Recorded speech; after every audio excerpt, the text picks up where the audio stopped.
Welcome to this week's episode of the Livvin for Food Pod. I'm bringing it back to my lineup of incredible new cookbooks with Edy Massih.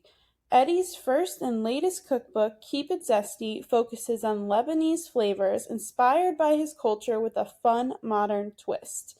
He's the current owner of Edy's Grocer in New York, but before that, he built his career as a chef and caterer. We chatted about what it was like to be in the kitchen as a gay man, his female idols, one of the most important being Oprah, who, yes, he did end up posting a picture of, but it'll make sense once you get there, and much, much more. So please enjoy this episode with myself and the lovely Edy Massih. 1, 2, 3, 4.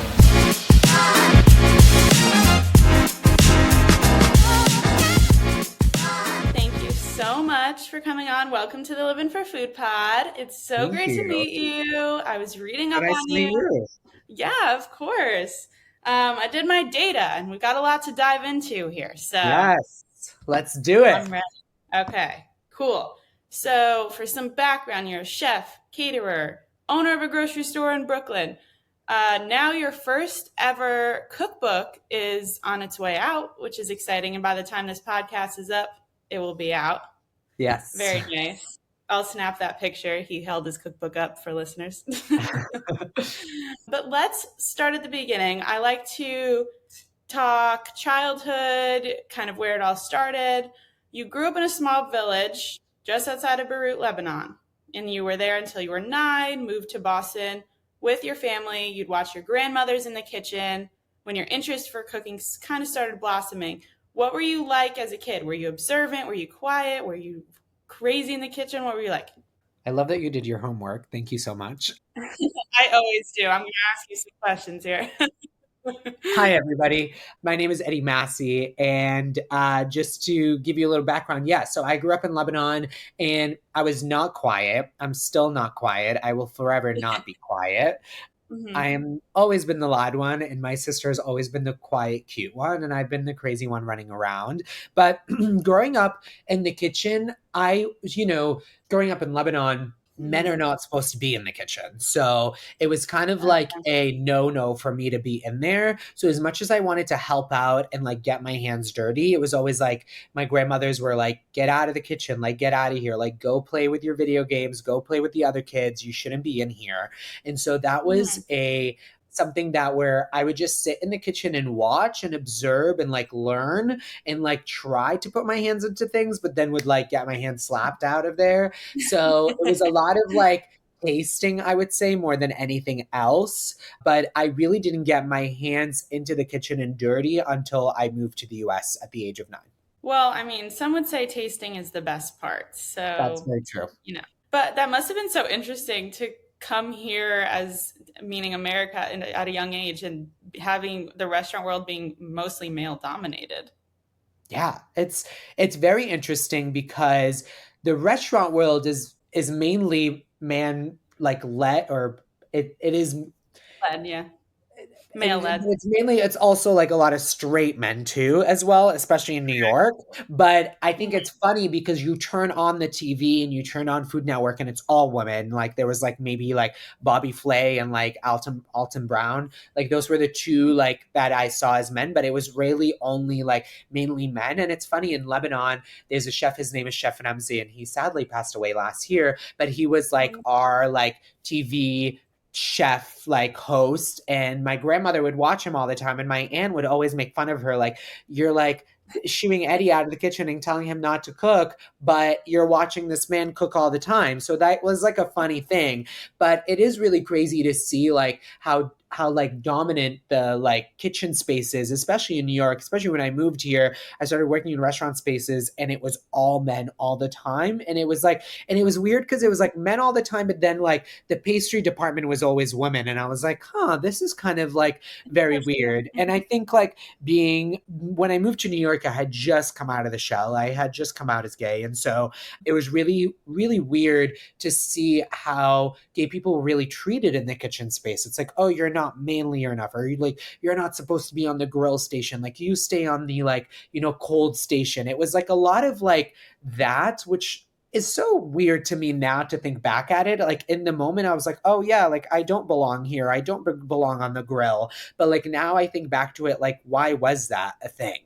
Right, right. What a weird, and I'm just thinking about this for the first time now, juxtaposition of how women were supposed to be in the kitchen, but then it's so male dominated and it's mostly straight males, but it's like this testosterone kind of thing, like get out of my kitchen and the Yes. angry chef stereotype. But like Yeah. even that aside, like it's very like manly. It's like a manly thing to do, but then women were supposed to be in the kitchen all the time. So that's It's just an such a interesting. it's such an interesting thing, and I think it's Yeah. also like to show the man dominance in the kitchen is like they can run a kitchen and a woman can't, but like a woman can do it, I Mm, think, so much better and treat everybody better than how a man does in the kitchen. And it's funny, like, one restaurateur that I look up to, have been looking up to my whole life, is Danny Meyer in New York. And I used to mhm, work for Union Square Hospitality at North End Grill, which closed now. And recently, mhm. Danny Meyer made the first ever head chef as a woman, Chicciamo, over in Hudson Yards, his newest Italian restaurant. Okay. It was the first ever woman chef, like in 2022, which I think is crazy that it took That's him that amazing. long to make a woman a head chef at his restaurant. And so it's just crazy that a stereotype in a way.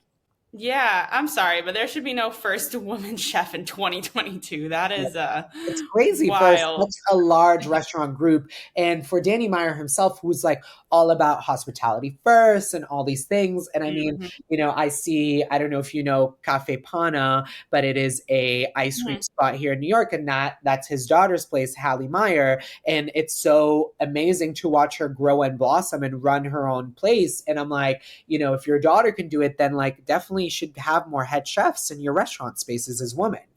Right, right, absolutely. And I think too that also plays into, women are emotional and, all of those stereotypes. They can't run a kitchen because they get too involved and it's too personal and whatever else. But I'm curious though, being gay too, did you get that kind of stereotype too, like the emotions Yeah. type Yeah, thing? yeah, yeah. Or I definitely did. And I think like, a lot of the servers at the restaurants that I worked at were gay, and it was like we were kind of like, well, you belong there, you don't belong here, or like you're not like strong enough to like lift these boxes that are coming in every day, like all these Okay. like stupid stereotypes that you're like, I can actually do it better than you, so let me get that straight, Mhm. you know.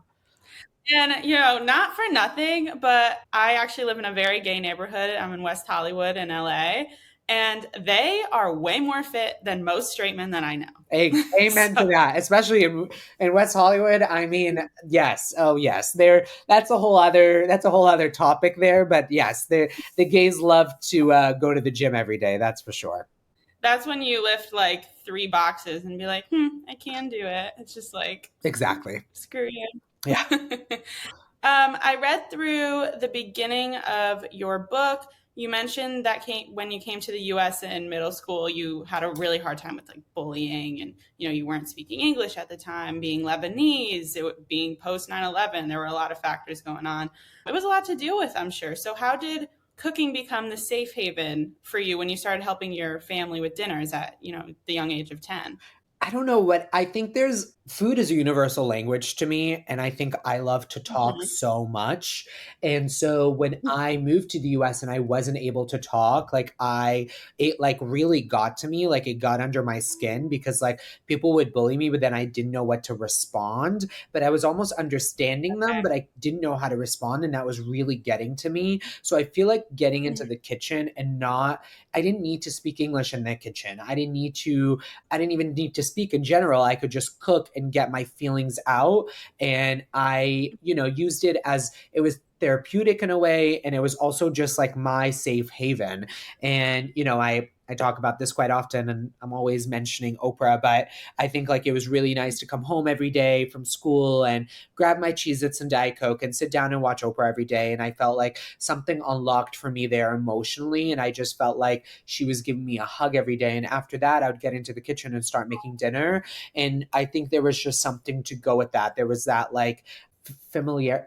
I can't say this word, familiarity in a way that Yeah. knowing that like there's somebody there for me on TV, but then there's the kitchen and there's the food that's gonna like make me happy after I cook. And there's like an end all goal with cooking as well. It's like you get to cook and you get to get your feelings out into the cooking, but then you get to eat it and enjoy it with the people that you love and cherish. Were you learning English through Oprah as well, or was this more of a real comfort thing that you would revert back to, or both? So one of the main like homeworks that I had when I first moved to the US is to watch more and more TV. And watching Mhm. American TV, you learn like even though it's not like Dora, let's say, but like you learn a lot of English through watching TV. So I would watch a lot of Arthur was a big one. I'd watch a lot Oh of my gosh. oh, that's a great one, and I would watch a lot of Oprah, and I'd watch a lot of Rachel Ray, and I would pick up words through them and really, like, learn. I think it was more that I was starting to understand English, but I wasn't able to, like, put the sentences together and spit them out, and watching TV shows Mhm. helps a lot with that because reading is one thing, but listening and re-saying it is something Right. else, and that really helped me start to build full sentences. Yeah, that's what I've heard about the television. I'm trying to make a deal with myself to watch like an Italian You telenovela like should. once an hour every day so I can finally learn Italian because it's been on my bucket list forever. I love that. Yeah, I'm gonna try. I'm gonna try. But it sounds like you had a lot of female idolization in your life. You know, your grandma, then Oprah and Rachel Ray, these big kind of stars.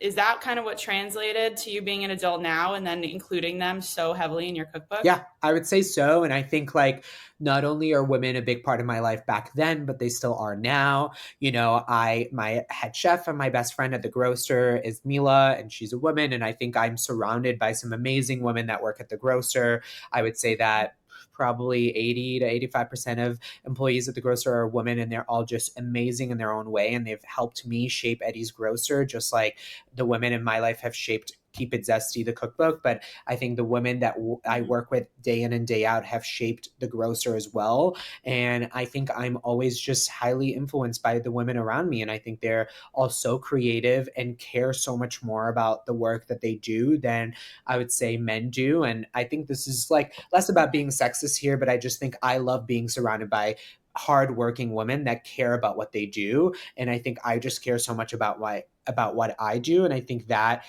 holds each other up in a way. And, something that I always Mhm. swear by, like Oprah always says this, to always surround yourself by the people that make you grow and lift you up. And I think that is something that I really care about. And I think I am just surrounded by so many amazing women and men that, lift me up and help me get to where I am today.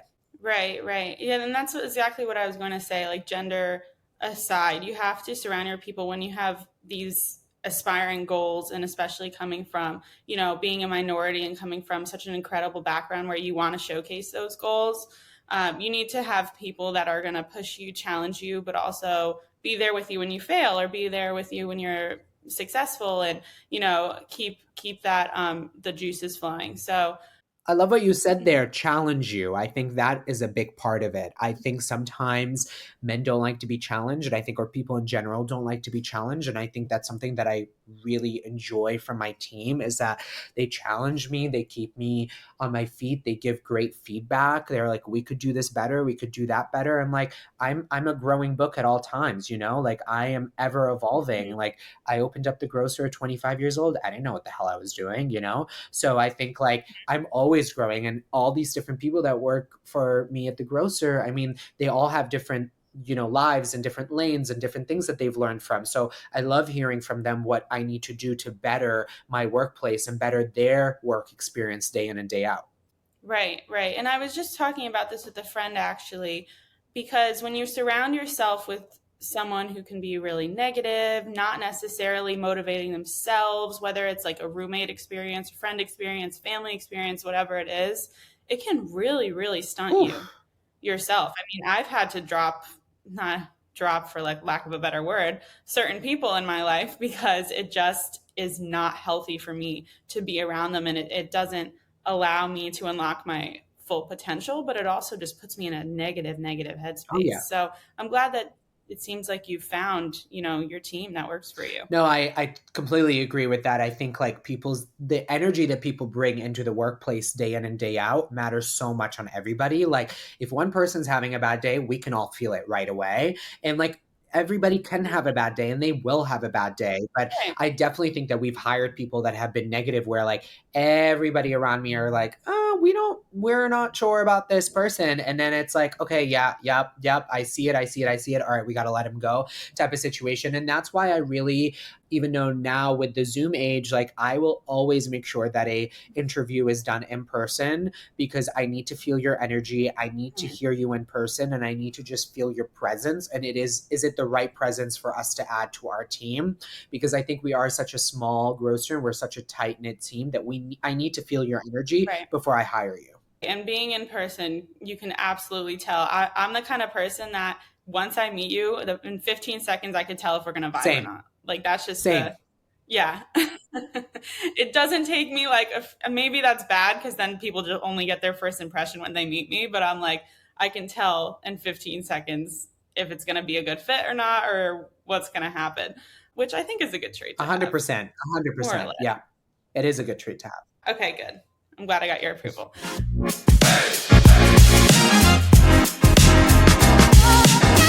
What I want to talk about too is, it took you a long time to appreciate your heritage, especially when I was reading through the introduction of the book.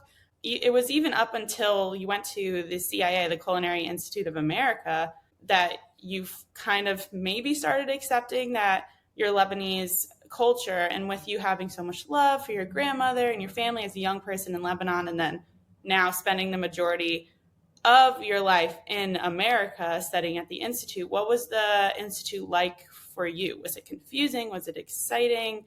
What was the experience like? It was cool. It was cool. It was different. I think like I had been in Boston for, I moved here and I moved to Boston. And so Bostonians are very hard-headed and they have one way to view Yeah. life. And I think it was really good for me to leave Boston and kind of explore more like being in New York. But also when you're in college, it's a melting pot. You get to meet people from everywhere, from Cleveland, from I'm trying to even think like Canada, from I've had people from like El Salvador and Argentina, like that are part of your class, and you get to meet a melting point of different people where like in Boston, it's like you're Lebanese and everybody else is from Boston, where like here it was like people from Right. everywhere. So it was really cool to get to meet those people. And it kind of like made me like grow my brain and be like, wait, there's more to America than than Bostonians and people from Massachusetts. So that was really neat, I think, and really nice. And that is when I started, I used to be like, I'm from Boston, I'm from Boston. And then all of a sudden I was like, I'm from Lebanon. I'm not from Boston. Like, like, wait a minute, like, that's not who I Mhm. am truly deep inside. And I think, like, I wanted to be accepted in Boston so badly. Like, I wanted to become an American so badly when I moved here because I was being so bullied for Mhm. not being American that I just wanted to label myself as American and as a person from Boston. But then when I got to college and I saw everybody so proud of where they're from, like, I'm from, El Salvador, I'm from Mexico, like, I was like, wait, like that's so cool. And you're so proud of that. Like, I should be proud of where I'm from. And that's when I started saying, I'm Lebanese, like, I'm from Lebanon. And, that was like a really big pivotal moment for me. I'm from Oh, Connecticut. So I know Boston pretty well, and I would say it's a hefty yeah, bubble. that's a pretty hefty vibe. So I very much it's a beautiful city, but I very much understand where you're coming from with that. I have to add on to that. It is a big bubble. And it also, I think it's a lot of people that have never left Massachusetts or Boston. And I think that's like a big problem with Boston people. It's Mhm. like the furthest people have gone is like Florida on on a family vacation. And I think that's like the problem with people from Boston is like they travel within New England, they go on Mhm. vacation to Cape Cod, like they don't leave Massachusetts. And so they just haven't learned as much about the rest of the world. And like it's so crazy because, everybody's like Boston's so liberal, it's so liberal, but it's like, is it? Like, Hmm. I'm not sure. Eh, Eh, yeah, I'm yeah. not too.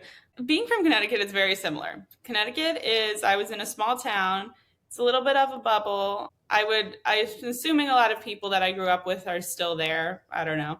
But it's interesting being so close to New York and having that be such a melting pot of people to having such bubble communities like Boston and Connecticut around there and even New Jersey too. It's like kind of a weird juxtaposition. That's going to be the I theme of this always word. say that. I'm always like, how is it that New York became what it is and all the states around it are like just plain Jane, you know? Like even like Rhode It's Island so and like Maine and New Hampshire, it's like it's so crazy. I mean, like just like mhm. whatever's around us around here, I'm like, how did this happen? Like, how did New York become New York? Of course, like, you know, Ellis Island and all the people that migrated here, but it's Mhm. so crazy that how migration can really change a city and the people's mindset.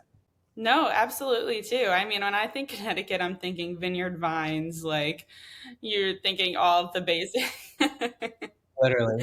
the basic Yes. things. I mean, I love my little town. It was a very nice place to grow up in, but I had to move out eventually a little bit. And I think just too, everyone does, no matter where you are. You got to move away from the space you grew up in a little bit to at least become more culturally aware because you don't realize how much you don't know. Like, I didn't realize how much just about food I didn't know until literally coming to LA a year ago. It's crazy. Like, it's crazy being a It's great. mhm. Just being a food journalist. You think I know all this stuff, but like I'm like, no, I'm learning new dishes. Even reading through your cookbook, I'm like, I'm learning new dishes. So it's just that theme of challenging yourself and pushing yourself. It's It's important. very important. I always try to tell people like you got to go live in a big city for a little bit. Like even for a year, you just have to do it just to learn how to like interact with people better and not to be like closed-minded, to learn Mhm. about the food and all the things that go with it. I mean, even New York, I mean, New York City is a melting pot, but you leave New York and you go upstate, it's same as Boston, same It's as totally Connecticut. different. So it's Yeah. so crazy how like a city can really just change people's mindset so much. It's all the hustle and bustle of it too. It's like the opportunities to go to this restaurant, meet your friends for cocktails, meet other people through like book clubs or whatever you're interested in. Like there's so much more opportunity to find your interests and find the people that are interested in the same things as you too. And then they'll introduce you to other people and other things. And it's like when you're in a hometown or a smaller community, it's like you're just in that smaller community. Yeah. We were talking about your experience with Danny Meyer, because you were a freelance caterer for a few years. Eventually you realize the restaurant industry wasn't for you. It's can be really hostile. I read, it's very much a competitive industry to say the least. So when you went to start on your own catering business, why was that the right move for you at the time? Well, I always say this, and I'll proudly say it. I'm a money slut. So, and that's where the money went. So, you know, working in a restaurant, I mean, when I moved to New York, which was 9 years ago, almost 10 years ago now, minimum wage was Mhm. $7.25. And when I tell you Oh my God. that I I, remember I that. was scraping to get by, I was absolutely scraping to get by. And working in restaurants, like working in the kitchen, like I think the most I ever got paid, I started at 7.25. I got bumped up to 8.25 after a month, and then like the most I ever got paid in the kitchen I think was $12. So you just Wow. don't make money in the kitchen, and the labor is so intensive. I mean, it's insane. You can't like do that and then have another job on the side because your body is actually literally weak. You And know. Mm. so then I was like talking to people and I was like, how am I going to make more money working in the kitchen? I started doing freelance catering work, and there I started getting paid like 20, $25 an hour. And I was like, wait, hold up. Like there's more money. That's like double an hour for like maybe a little bit easier of work, you know, like it wasn't anything crazy. So I was like, wait, there's more money in this. And so I started doing a bunch of like freelance catering events. And then I was like, I'm really into this. Like, I know how to host, I know how to do this. Like, why don't I just start my own thing? And that's kind of how it started. And like at first, it was a lot of like, you know, smaller events. It was all word of mouth at first. And I did a lot of photo shoot catering. That was kind of my realm into it. I had Okay. like a friend that was working Mhm. as a stylist on shoots, and he had to like set up catering for lunch. And I was like, hire me. And he hired me. And then like people had food on set. And then like the next time they had a shoot, they would ask for my food because they liked it. And that's kind of how it started. I would text people that had like office jobs that would get lunch catering every day, like hire me. And like that is just how it started. And like something that's beautiful about New York is word of mouth. Like if people like your food, like they're going to tell another Yeah. person, that person will hire you. Mhm. And I would say that's like within the corporate world, but that's also with like the mommies on the Upper East Side and in Tribeca and like the West Village. It's like, oh, she got catering from him. Oh, I gotta get catering. Like that's just how that Mhm. bubble works. And so it just happened naturally. And that is where the money was. And I was ready to put my back into it because I was like finally making like real money compared to getting paid like $7, $8 up to Mhm. $12 an hour. So that was like really what pushed me to do that. You're talking to a freelance journalist who makes literally shit money. I hear you. But like I am also a money slut, so I'm like I got to do this, I got to do this, I got to do this. I'm like yeah, it's it's tough when you love something or like want to try to do something but it literally makes you no money or a living. So It's crazy. It really is crazy. sometimes you got to Yeah. Oh, it's pivot. really crazy. I remember I would work all week and I would like my paycheck would come in, after taxes are taken out and stuff was like $400. And I'm like, how are you supposed to live in New York off of $400? Like it was just insane. You Don't. don't. You can't. Like three checks went towards my rent and then one check was like for me to spend. And it's like, it's ridiculous. And so that's why I would like work more so then I could eat more at work so I wouldn't have to buy my own groceries. I mean, it's crazy. New York is crazy Mhm. like that. And like back then, thankfully, It there is was bars where you could get like a drink for like, $4 or $5. Now drinks are like not $22. now. It's crazy. 25. Crazy. I remember actually when I was 16, I used to work at this like kids' birthday party place, and it was my first job ever. And I can't remember if I started at $7 either. It might have been like nine that I ended up getting up to or something, but I was grinding there. And I got my first paycheck in the mail, and I was so excited. I like ran and I was like up to my dad because he was like, "Here's your check, here's your check." I was like, "Yes." And I looked at it and I was like, "Who the hell is this? What are these taxes?" And I sobbed. It's I crazy. literally started crying. I was like, why are they taking my money? I don't get Crazy. And it. I think I'll say this now, especially having a business and I think it's crazy. Like we get so much taxes taken out. Like, you know, there Mm-hmm. it's absolutely Mm-hmm. insane. And even our employees are paying so much in taxes and we pay taxes to have employees and all this stuff. And we really get nothing back from the city. Like that is what I hate the most about this is like if our subways were working well and we had like we didn't have a trash problem or a rat problem or all these damn problems that we have, I'd be like, sure, take my Mm-hmm. money. But we don't have A through Z and we have to spend so much. That's what I think kills me all the time. That is a very, very good point. Yeah, New York, and I've said this before in this podcast too, it's gotten dirtier Oh yeah. since I grew up. I don't remember it ever being like that. And now it's just It's worse. like everywhere you turn, there's like crap on the street. It's like rats and like and it's supposed to be such like a shiny city. Like there's so many tourists. You would think that they would clean it Yeah. more. It really But is crazy. And I think like I've been here for 10 years and it's gone downhill since I moved here, which I think is crazy because there's so much more money now here. So I think it's nuts in that sense. And like our subways have mhm, gotten worse than better. And I'm like, and they've gotten more expensive yeah. than when I moved here, it was like $2 for the subway. Now it's 2.90. I think it was 1.75 once I first moved. Right when I moved here, they bumped it up to $2. It's crazy. Now it's 2.90. It's almost $3 and it's worse than what it used. The L Wow. has this week alone, like my partner has been trying to come home. The past 2 days, the L has been down on his way home from work at 6 p.m. And I'm like, how do you do that? Like, how do you What? do that?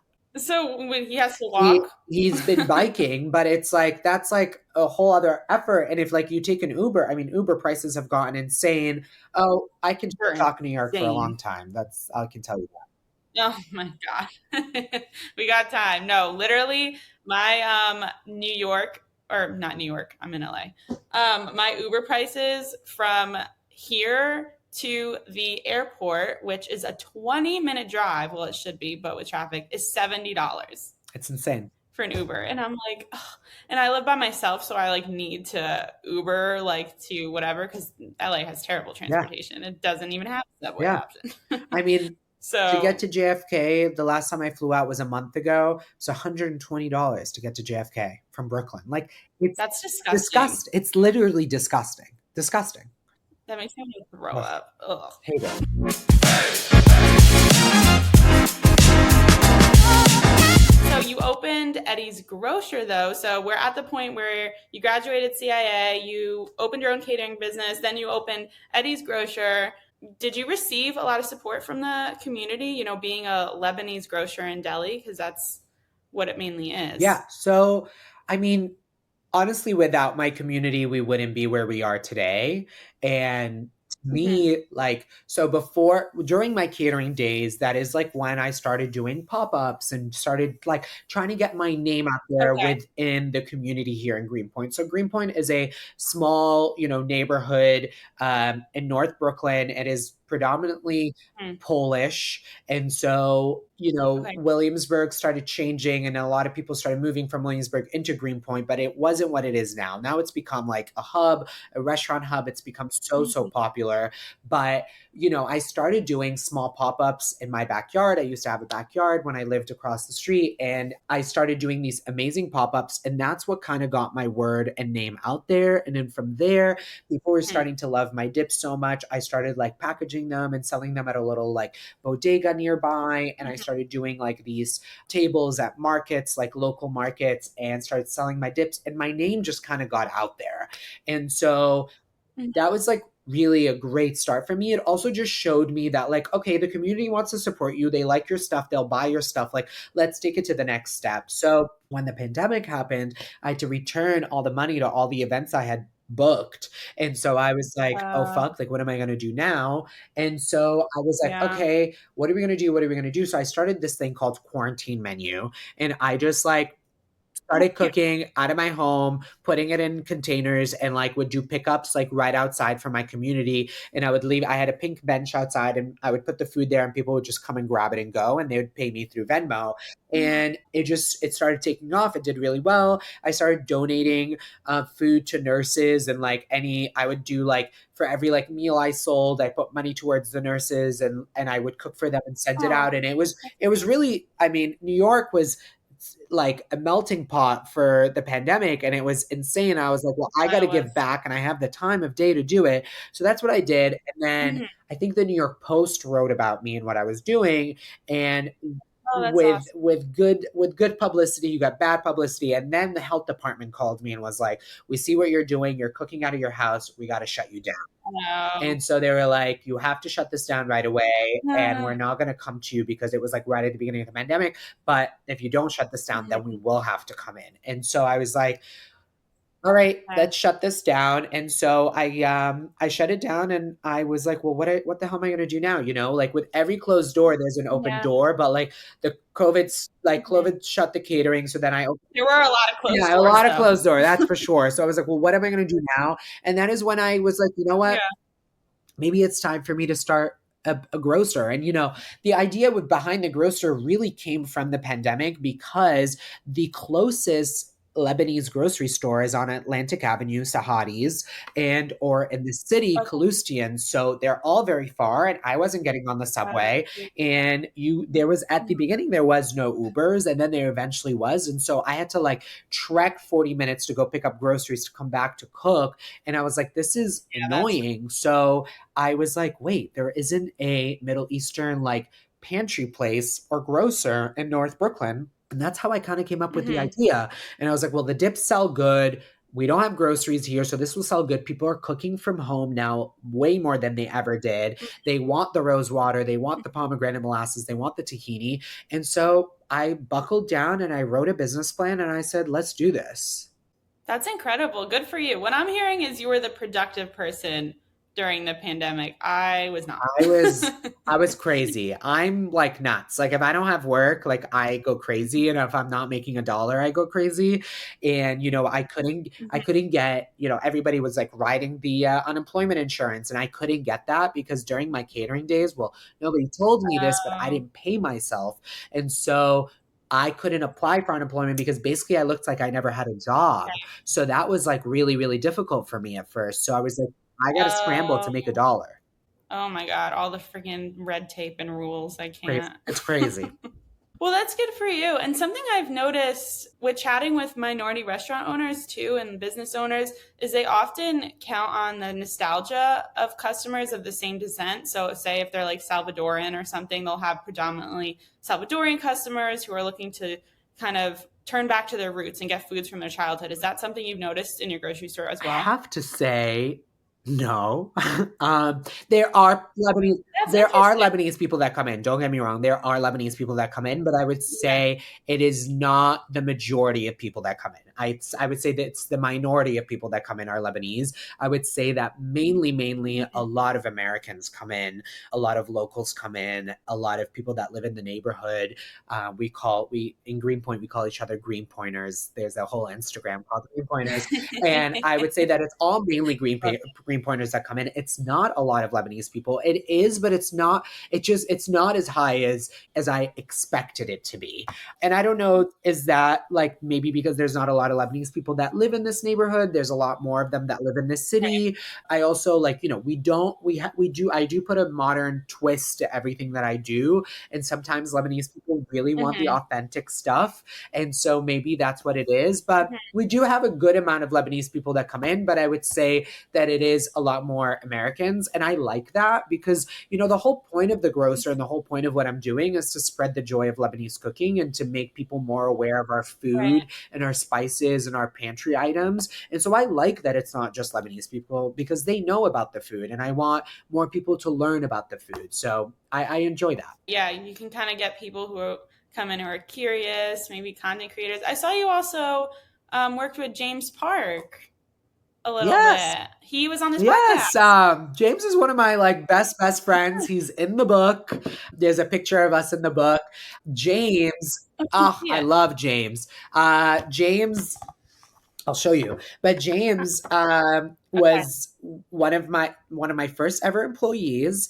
We worked together on Mondays. Oh That was my our gosh, it's so thing. funny. He would come in and work with me on Uh, Mondays. And what was really nice about James is that he taught me to come out of my shell in so many ways. He pushed me to put myself out there more. He was the one that was like, "You got to do these pop-up dinners." He was the one that was like, "Go get your dips into stores, like go do more."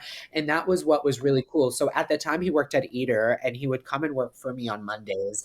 And he really helped me like build out my website and my socials, and like just like was really like that friend that I needed. And I learned a lot about Korean food from him, and he learned a lot about Lebanese food from me. And that was like the real true beauty of mhm. it. And we've done many pop-ups together at the grocer. And I So- absolutely love James, and I love his cookbook.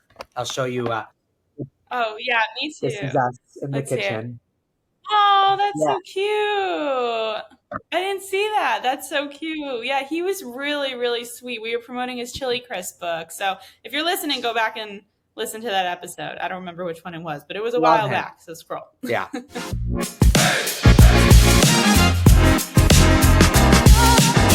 Okay, so now that we have all this build up and listeners know exactly who Edy is, let's get to your cookbook, Keep It Zesty. Being that it's your first one, I'm sure you poured your blood, sweat, and tears into it. So, what was the process like for Oh you? yeah. I mean, it's a long process. I think it's crazy. People think that a book gets turned around in a year. It takes way longer than that. This book has been in the making, I Mhm. would say, for 2.5 to 3 years, from writing the proposal Okay. to pitching it out to getting it sold to a publishing house to really starting to work on it. Figuring out the time, table of content and getting that approved before actually really diving into writing the recipes and testing the recipes and getting them just right. And then after that, it's putting the whole manuscript together and writing every single head note and all the stories that go with it all. And then from there, it's Tedious. sending that in for edits and then working on the photos. And then after the photos, it's the layout. And after the layout, it's the editing and editing and editing and editing. And then figuring out the cover is going to be and what the spine's going to be and what the back cover is going to be. And then getting your praises together.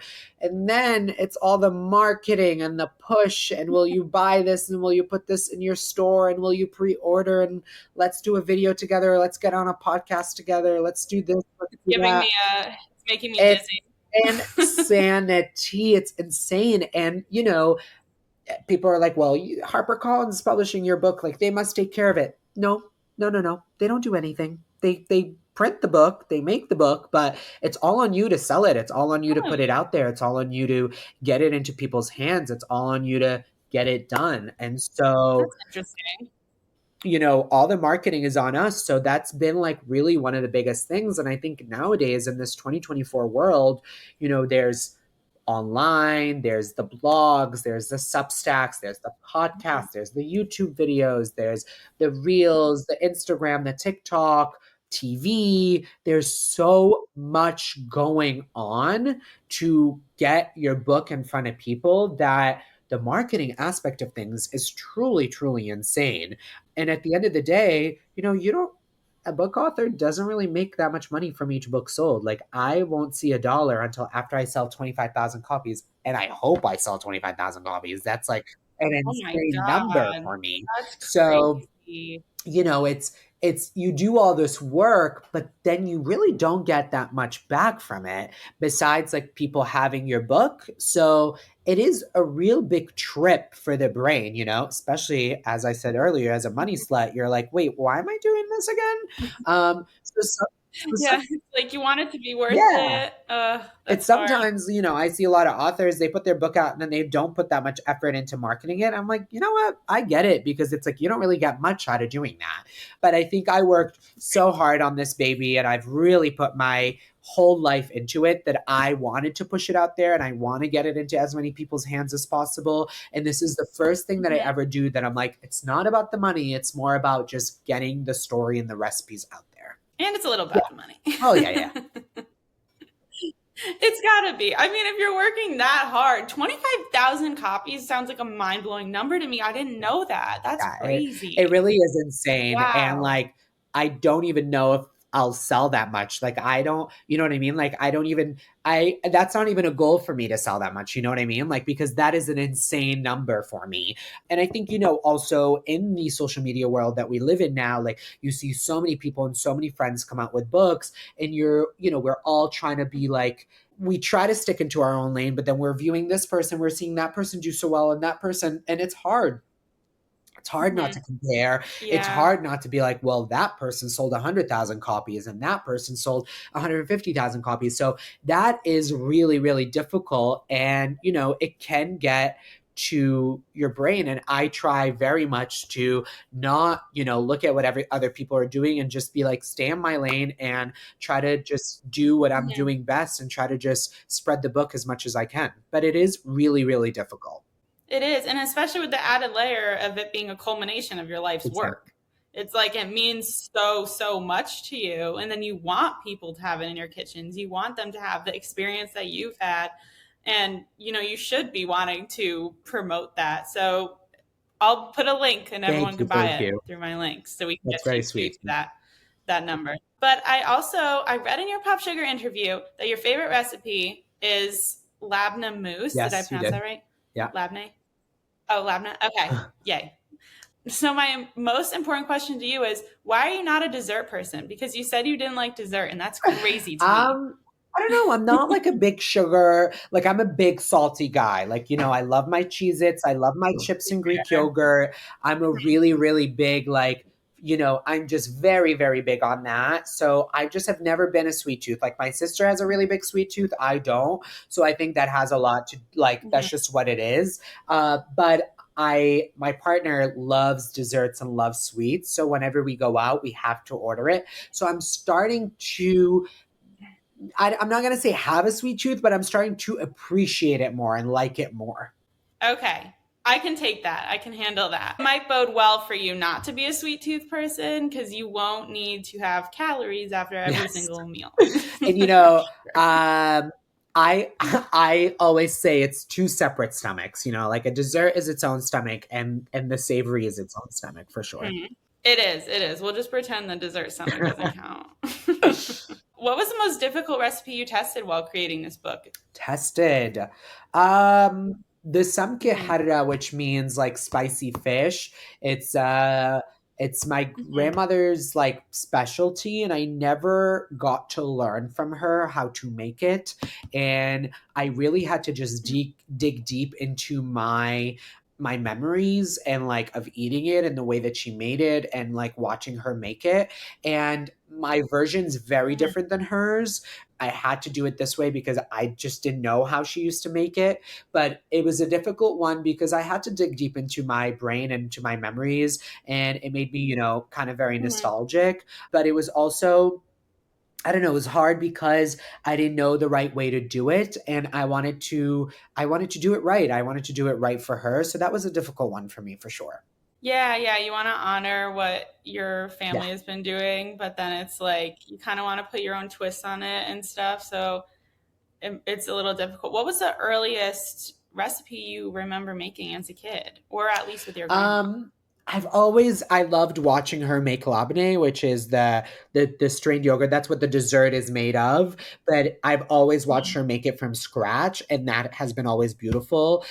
Because you like mix the yogurt with lemon juice and olive oil, a bunch of and salt and stuff, and then she would strain it in Mhm. the refrigerator. And I just have like this constant memory of watching her like put the yogurt in the cheesecloth and have it hanging in the refrigerator, and that was just like Oh, she would always make space for that in the fridge with the bowl under it. So I feel like I don't know why. Like it's almost like a science project, like, making overnight oats or something like that. It's like an overnight thing. And there was just always that pleasure of mhm. watching that come to life.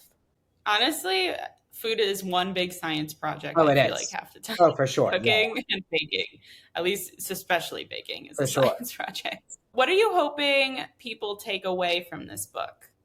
I hope they learn about Lebanese food. I hope they learn about Lebanese spices, and I think I want them to I hope they enjoy another immigrant story. I think that I just wish there was so much hate and bullying when I moved here, and I was just so not proud of who I am, and I am just so proud of who I am now, and I hope that like adults and parents take something from that and kind of teach their kids not to be so cruel to immigrants and be nicer to people. I think that's what I really want people to take away from this. That's a beautiful thing, and I think you opening the door, along with other people I've spoken to on here who were immigrants as well. I think you guys are really opening the door to allowing more of a cultural awakening, and kind of seeing your side of things because they don't really give you the chance when they're bullying you. Yeah. You know.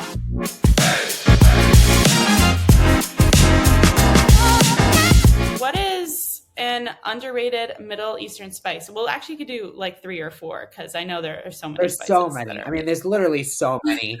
Underrated. I mean, I think, when I first moved here from Lebanon, nobody knew what za'atar or sumac or Aleppo pepper is. But I think a Mhm. lot more people are using it now. The Molly Bazes and the Alison Roman, they're all using these spices, and they've made them Right. more accessible for people, and you can find them now in more and more stores. But I think for me, I would start with sumac. Sumac is one of my absolute favorite spices. It's so lemony and citrusy and delicious. And Mhm. when I first moved to the country, I had never found it anywhere, and I used to eat sumac by the spoonful in Lebanon. I loved it so much. And so it was really cool to finally find it and see it more and more often. And it's so citrusy and like acidic, and I love it so much. So I think that is one of the big ones for me. And what's so cool about sumac is that there are so many sumac trees around this country. I recently Oh, went with my interesting. partner. Okay. He graduated from Notre Dame in Indiana, and we went to a wedding there. And Uh-huh. we flew into Chicago and drove to Notre Dame to Indiana. And driving, I was waiting for it to be like so many cornfields, which there were, but There are. there are so many sumac fields too. And I saw Wow. so I many didn't sumac trees, and nothing is happening with them because I don't think people knew what to do with it or know what to do with it. So I think that's crazy. And there's so many know. sumac trees in upstate New York too, and nobody does anything with them. And so I think that's really cool that they are all over this country, but they're just not used. Yeah. No. That's so Yeah. interesting. I drove from Connecticut to California with my dad, and all I saw was the corn. So I'm sure I saw You definitely did. many of those. That's crazy, and Yeah. I wouldn't have even Yeah, known. no, nobody What a knows missed what they look opportunity. like, and because sumac is like it's almost like a red flower. It's like like a juniper berry type of situation. It's a berry, so Okay. it looks like a flower berry situation, like a tall tree, but nobody knows what it looks Yeah. like, and it's so beautiful. But also, you can like dry it and make it into a spice. So that's a really cool one. And then other Oh, spices, I would say baharat, which is like our seven pepper spice mix, and it's kind of more wintry. It has like a lot of winter spices like allspice and cardamom and things like that in there. And it is used in kind of warm. it's very warm, and Mhm. it's used in a lot of different cooking, a lot of different ingredient recipes. And what I Yep. love about it is that like it's in like kafta, and it's in like kibbeh, and it's in like these like a meatloaf and a meatball situation, so it kind of just like brings you back home in that sense. And I think it's really great. I don't like, we don't use it all year long, but we definitely use it in a lot more like wintry dishes or like meat dishes. I would say za'atar is not underrated anymore. I definitely think it's way more accessible and so out there. But if you don't know what za'atar is, if you're listening, it is an herb mix. So it's like thyme, oregano, and sesame seeds and sumac all mixed together, and it's super herbaceous. And the sesame seeds give it a really nice bite. And in the book, you'll find it all over. It's, I think, in like 12 or 14 recipes, but we do so Oh, much wow. with za'atar. And then I will end it with Aleppo pepper because I absolutely love Aleppo pepper. So Aleppo pepper is the cousin of red chili flakes, the Italian red chili flakes, and it just Love. doesn't have the Mhm. seeds. I always make this joke is that the Italians were too lazy to take out the red seeds, but the Syrians took them out. So that's the big difference there. And red chili flakes, Probably true. yeah, yeah, I think so. Uh, I'm Italian. I can say that. the red chili flakes they're dried, like really, really dried. And so Aleppo pepper is not so dried. So it still is like moist and has moisture to it. So it Mhm. gives it a nice bite. And I love to fry them up and finish things with it. And we use it in a lot of different recipes in the book as well. It's a nice spice, but it's not too spicy. And I love it. Amazing. My spice cabinet is about to grow. I Yes. already have so many in there, but I'm a spice gal. Like I just throw things in it and I know it'll just taste good because I just keep throwing all these spices in. Spices add so much flavor to the food. It's crazy. They do, especially citrusy ones. I'm so into that right Yeah. now. I'm like adding lemon is so underrated and I literally add lemon to everything and I think people forget about like lemon and lemon zest, but lemon zest is a game changer. Hello, that's why it's called Keep It Zesty. It's There's lemon. It There's zest. lemons in basically like every single recipe in this book. And like people are like, well, why did you come up with the name Zesty? And I'm like, well, we squeeze about like 300 lemons a week at the grocer. And so that's why it's called Keep It Zesty.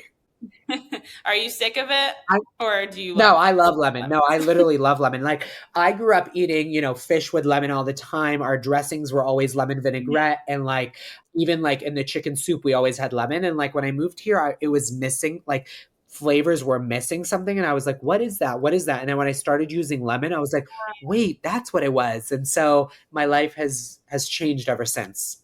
That's funny. Yeah, American cuisine is not really citrus No, not based at all. at all. We don't have a lot of, No. no, it's not. All right, so I have a fun question for you. Normally, I get into like foods and food trends. So I'm going to ask you, what is one food trend or combination you absolutely cannot get behind? Cannot get behind. Cannot. We're starting controversy here. I can go first. I just Yeah, saw yeah, one today that made go me. for it. Trying to think. Okay, I saw someone put pickles in Dr. Pepper, and that's now a trend. Ew. Ew. That's That's disgusting. disgusting. Um, It's that disgusting. is literally disgusting. I'm not a big coconut guy. Like I don't like coconut, and Me like either. coconut flakes is like one of my least favorite things. So I would say like that I don't love. But a food trend. I'm trying to think of what I don't. I was like at first when fried pickles became like such a big thing, I was like, but then I had them and I was like, actually they're pretty good. Yeah, Okay. I do like them. I'm trying to think of what I don't like pineapple on a pizza. I'm not a big like sweet mixed in with savory. Like that stuff I don't like. I know that's not a trend that's always been around, but I just don't like that. That's a Yeah, controversy. like ham with like a pineapple rub, like the sweet ham, like no, that's a no for me. You know what?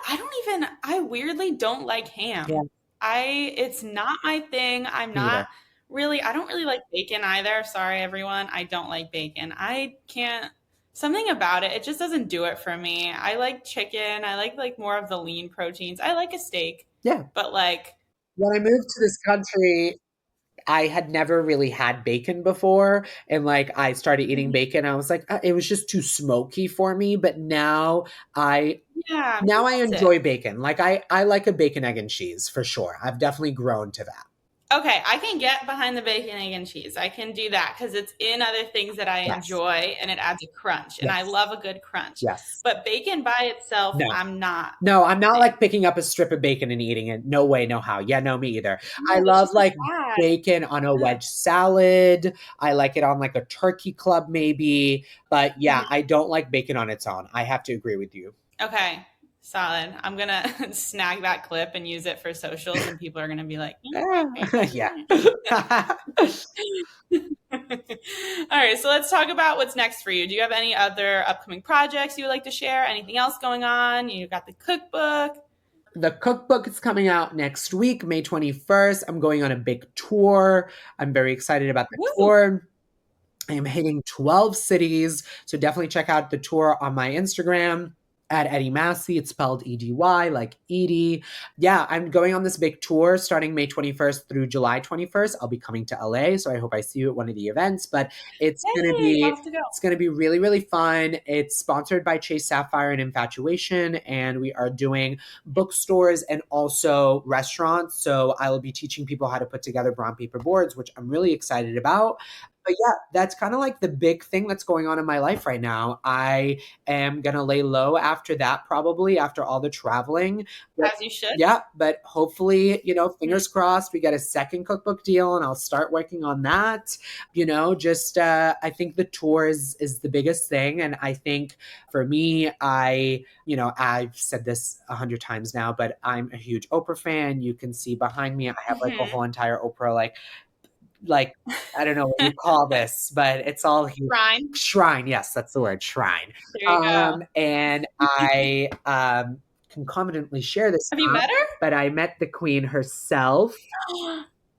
No Yeah, I got way. to meet What a her. dream. Yes, so that's been really amazing. And, she loved the book and she might be posting about the book. We'll see what's going to happen next week. No And so way. I said this the other day. I could slip in the shower and fall and die, and I could die happy. I got to meet my queen, so I really don't care. So really, like my number one life Oh, goal has that's always so been to meet funny. Oprah Winfrey, and I got to meet her. So I'm like, I don't know, I'm all set. I am all set.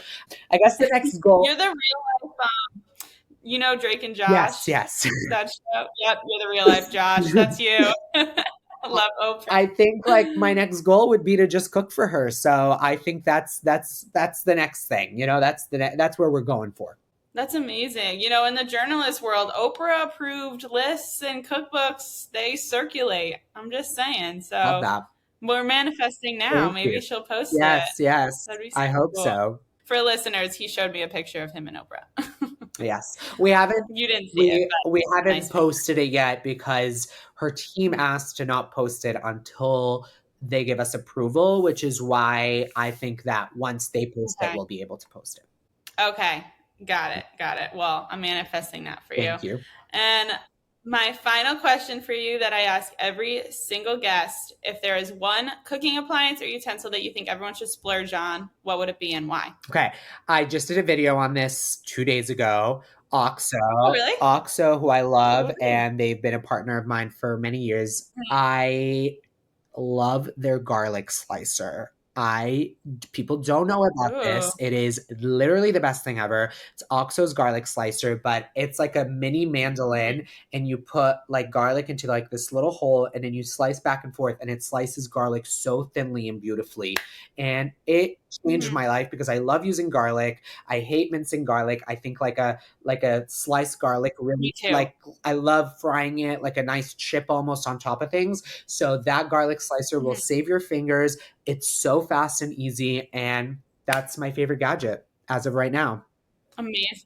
Amazing. Mincing garlic is my enemy. I hate doing it, and my hands smell, and it's I frustrating. always So, zest garlic when I need it to be minced. Like that's what I always do. I use zester for it. oh, So same. that's kind of the same thing as mincing, but like this slicer really changed the game for me because it's using garlic in a different way for sure. Why the hell have I never thought of zesting Yes, you should. it? You need to. I'm actually so You need mad. to. Oh, that's the only way I do garlic. That's so funny. That could have made a lot of nights easier for me, but it's fine. Whatever.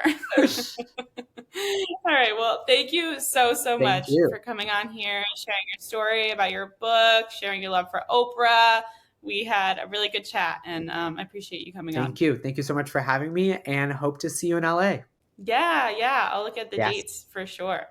So you can keep up with Edy's latest project on Instagram at EdyMassih or check out www.edysgrocer.com. Again, EDY.